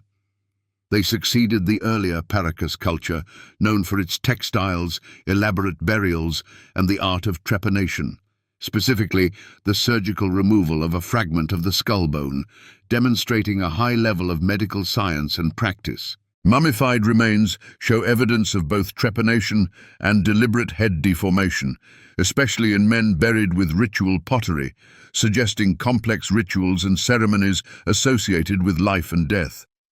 Archaeological excavations show that the region's population lived in small settlements, united by a sophisticated irrigation system that allowed them to survive and farm in the arid climate. The remains of underground aqueducts, known as puquios, testify to the high degree of engineering organization and the skill of the builders who created these unique structures. These channels are still used by the inhabitants of the region today, demonstrating their durability and effectiveness. In addition to the geoglyphs, the Nazca culture left behind pottery that is strikingly rich in ornamentation, color, and symbolism, which is a valuable source of information about their culture and religious beliefs. The vessels depict mythical creatures, ritual scenes, deities with masks, and animal heads, allowing us to better understand their worldview and connection to nature. This iconography is an important source of knowledge about the religious ideas of the Nazca culture and its links with the surrounding nature, allowing us to peer into the world of their beliefs and rituals. In recent decades, technological advancements have unlocked new opportunities for studying the Nazca Plateau, enabling researchers to obtain more accurate and complete data about this amazing place. Thanks to aerial photography, satellite data, laser scanning, and thermal imaging analyses, researchers have discovered dozens of previously unknown geoglyphs, expanding our knowledge of their diversity and scale. Some of them are so eroded by time that they are almost imperceptible even on sight, but modern technologies make it possible to detect and document them. Among the new findings are figures of a cat, an eagle, a human in motion, as well as complex geometric structures crossing slopes and dried-up riverbeds, demonstrating the complexity and diversity of geoglyph art. However, along with discoveries comes growing concern, as the geoglyphs are threatened by erosion, unauthorized tourism, road construction, and agricultural activity, which could lead to their destruction and loss. In the 2000s, heavy vehicles drove over the lines, leaving traces that are difficult to restore, which caused public outrage and drew attention to the need to protect this unique site. Cases of vandalism have been recorded, and even sandstorms and climate change are gradually destroying the contours of the geoglyphs, requiring urgent action to preserve them. Since 1994, the Nazca Plateau has been included in the UNESCO World Heritage List, which testifies to its importance for all of humanity and the need to protect it. International organizations and Peruvian archaeologists are working together to monitor the area, create digital archives, and restrict access in order to preserve the geoglyphs for future generations. In the 21st century, projects began involving artificial intelligence and neural networks, allowing for the recognition of barely visible traces of geoglyphs in satellite images, which greatly facilitates their detection and study. Research is being conducted in collaboration with universities in Japan, Germany, and Peru, demonstrating the international interest in this unique object and the need to join forces to preserve it. And now we move to Egypt, to the west bank of the Nile, where, amidst the sands and stone slabs, rise the remains of the greatest architectural designs of antiquity, astonishing the imagination with their scale and perfection. The Giza Plateau is the place where royal tombs were erected, becoming a symbol of the eternity and grandeur of ancient Egypt. Among them stands the Pyramid of Khufu, pharaoh of the 4th dynasty, who ruled in the mid-3rd millennium before Christ, also known as Cheops, which is one of the 7 wonders of the ancient world and the largest structure ever created by mankind. The construction of the pyramid began around 2560 before Christ and lasted about 20 years, requiring enormous effort, resources, and organization. This structure became not only a tomb, but also a most precise megalithic object, built under conditions of limited technical means, which testifies to the high level of knowledge and skill of the ancient Egyptians. Its proportions, alignment, and internal structure still remain the subject of scientific research and arouse admiration among scientists and engineers. The original height of the pyramid reached almost 147 meters, which is comparable to the height of a modern skyscraper. Each side of the base extended more than 230 meters, and the difference between them did not exceed 20 centimeters, which testifies to the incredible accuracy of the measurements. The base was aligned with a deviation of no more than 2 centimeters, which is astounding. Imagination, and testifies to the deep understanding of geometry and astronomy of the ancient Egyptians. The angles of the base approached 90 degrees with an accuracy within a few minutes of arc, which speaks to the highest level of precision and skill of the ancient builders. The entire structure of the pyramid is built of more than 2,300,000 blocks of limestone and granite, quarried from quarries located many kilometers from the Giza Plateau, which required enormous effort and organization to transport them to the construction site. The weight of each block varied from 2 to 15 tons, and some blocks weighed even more, which created enormous difficulties in moving and installing them. When looking at the pyramid from above, you can notice a subtle concavity of the faces, which is a unique feature that distinguishes the Pyramid of Khufu from other pyramids. Each side is slightly concave inward, which creates a visual effect of 8 faces, especially noticeable in low light when shadows emphasize the concavity of the sides. This feature may have been used as an element of geometric control, ensuring the stability of the structure, or it had a ritual significance associated with the religious beliefs of the ancient Egyptians. The pyramid was not intended for visitation by the living. It was a closed structure in which the mummified body of the pharaoh was kept, prepared for eternal existence in the afterlife. According to the religious beliefs of ancient Egypt, the body had to be preserved incorruptible so that the soul, or Ka, could return to it and continue to live in the afterlife. During mummification, the internal organs were removed from the body and placed in canopic jars, special vessels, each of which was guarded by a separate deity, protecting the organs from damage and ensuring their preservation. The body was placed in a sarcophagus carved from a solid granite block and placed in the central burial chamber located in the very heart of the pyramid. This chamber is located at a height of about 43 meters from the base, which made it difficult to access and protected from robbers. Its walls and ceiling are lined with Aswan granite, which gave it a majestic and solemn appearance. Above the burial chamber, 5 horizontal unloading rooms were erected, serving to evenly distribute the weight of the overlying layers of masonry and prevent the chamber from collapsing under the enormous weight of the stones. Narrow shafts, about 20 centimeters wide, extend from the chamber, which still cause controversy among scientists regarding their purpose. The southern shaft is directed towards the star Alnitak, which is part of the Orion's belt, which was associated with Osiris, the god of the underworld, and the northern one points to Tuban, located in the constellation Draco, near the northern celestial pole of Khufu's time. These directions correspond to ancient Egyptian ideas about the soul's path to the afterlife and its connection with celestial bodies. Below the king's chamber is a room known as the queen's chamber, the purpose of which has not been precisely established and is the subject of debate among scientists. Perhaps it had a ritual function or was used as a false hall, created to confuse possible robbers trying to penetrate the pyramid and steal treasures. Below the base level, a third chamber is carved into the rock, the purpose of which also remains a mystery. It remained unfinished, which suggests that the construction of the pyramid was stopped for some reason, possibly due to the death of the pharaoh or other circumstances.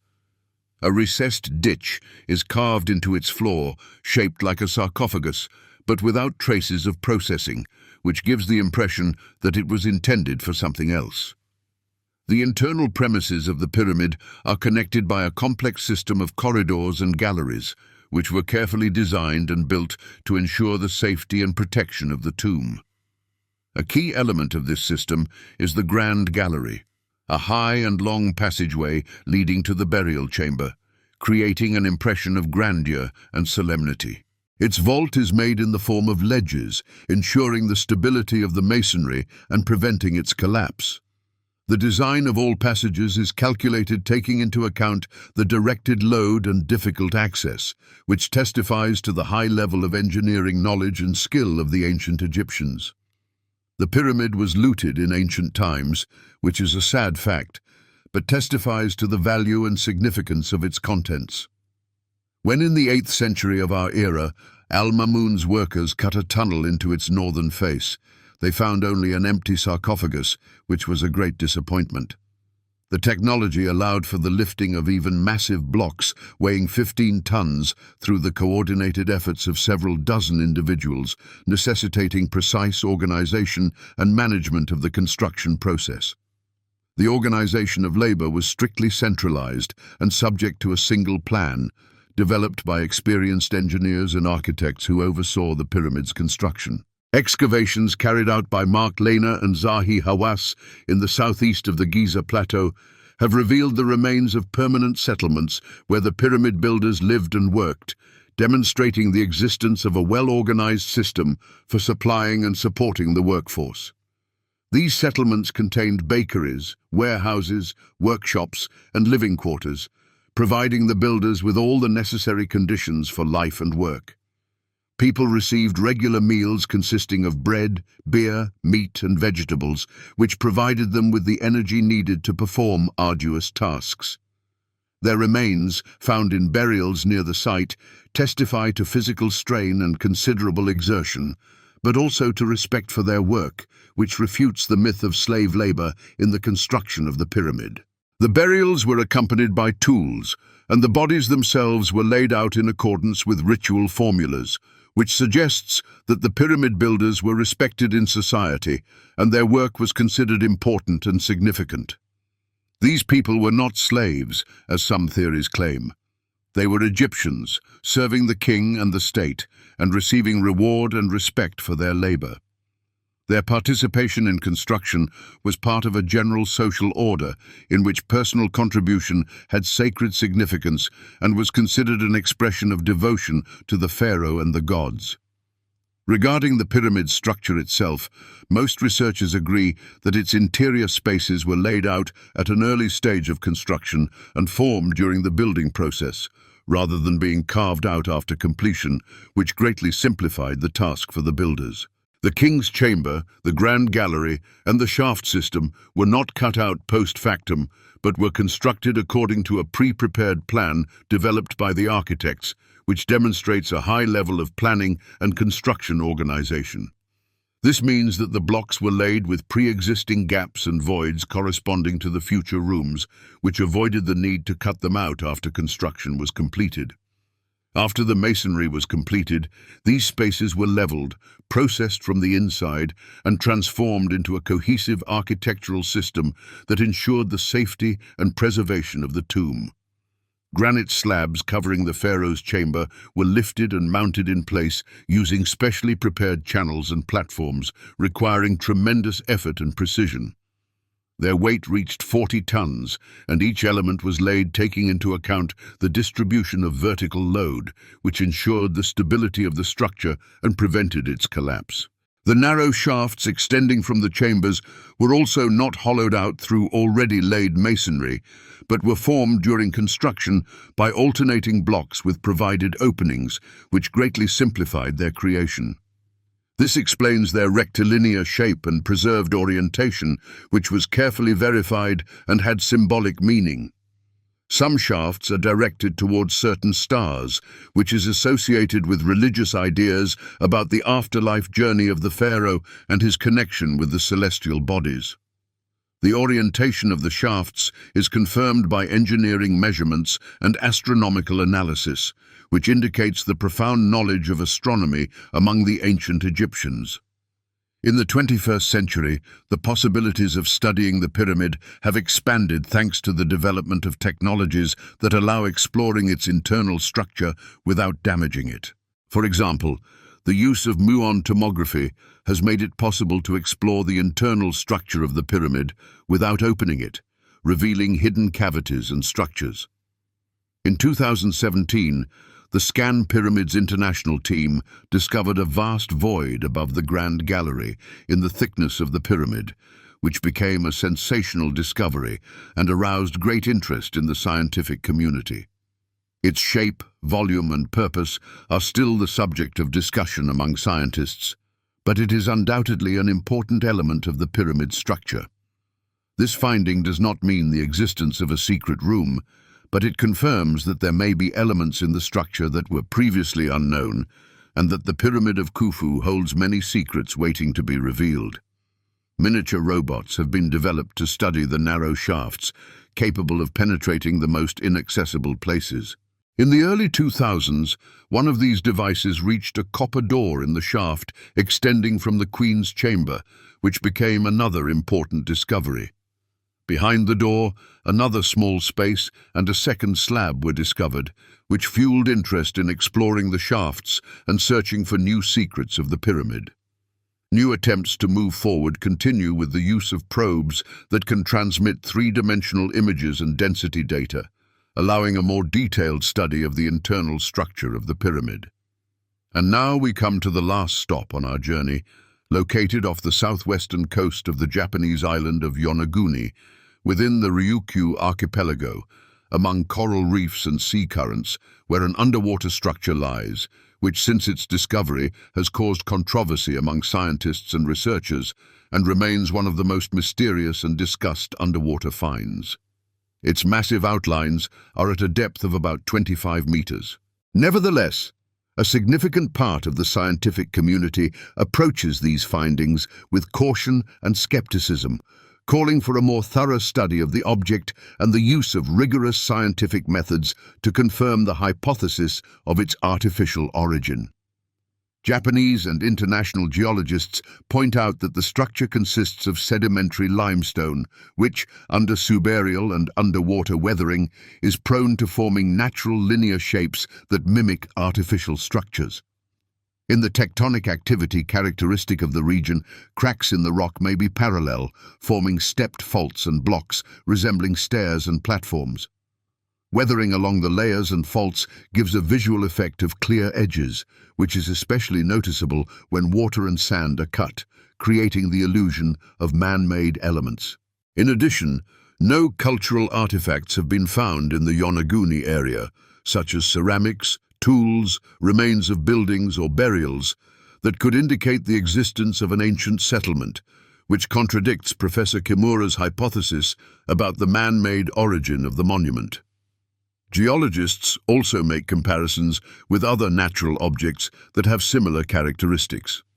In particular, structures on Bannon Island, off the coast of the Philippines, as well as coastal forms in Sicily, Malta, and Northern Ireland, demonstrate similar right angles and stepped debris resulting from geological processes rather than human activity.